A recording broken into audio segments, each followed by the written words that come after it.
And we're joined by Rahul Bajoria. Rahul is an economist at Barclays Capital in Singapore. Rahul, thanks a lot for joining us. Let's talk a little bit about what your expectations are here and what it will be telling us about the state of play of the Indian economy. Well, we are looking for a number close to around 5%, which is on the lowest side. Overall, we think that the manufacturing sector in India is going to continue to underperform.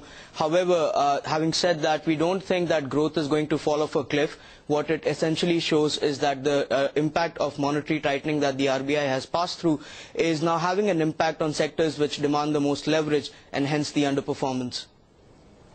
Okay, well, you know, consumer demand is going to be vital, and how's the domestic economy faring? What do you make of that?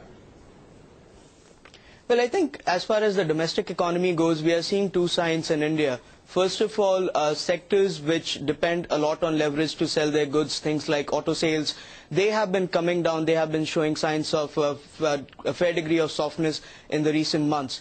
However, the sectors which are not necessarily very leveraged, essentially the rural consumption demand, that is likely to be the bedrock of support for growth in India, and that is something that is going to be of some comfort to the RBI, that growth is not going to slow down quite dramatically as one would expect from the kind of monetary tightening they have been pursuing.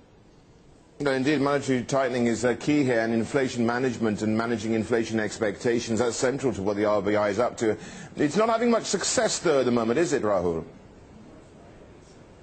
Well, in sense of whether monetary conditions have tightened up, yes, they are. They have been pretty successful in ensuring that. As far as inflation is concerned, part of it appears as slightly more structural. I mean, consumer demand has not necessarily been very slow. However, I guess in India's case, the savings channel is likely to become more active in the coming months, and that could potentially lead to some cooling off on the inflation front.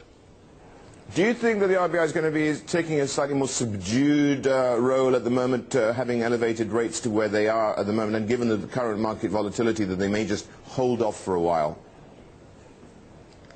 Well, in terms of their rhetoric, they are still fairly hawkish in terms of signaling to the market. I mean, inflation management is going to remain their key priority. However, we do think that they are coming close to an end of their current tightening cycle.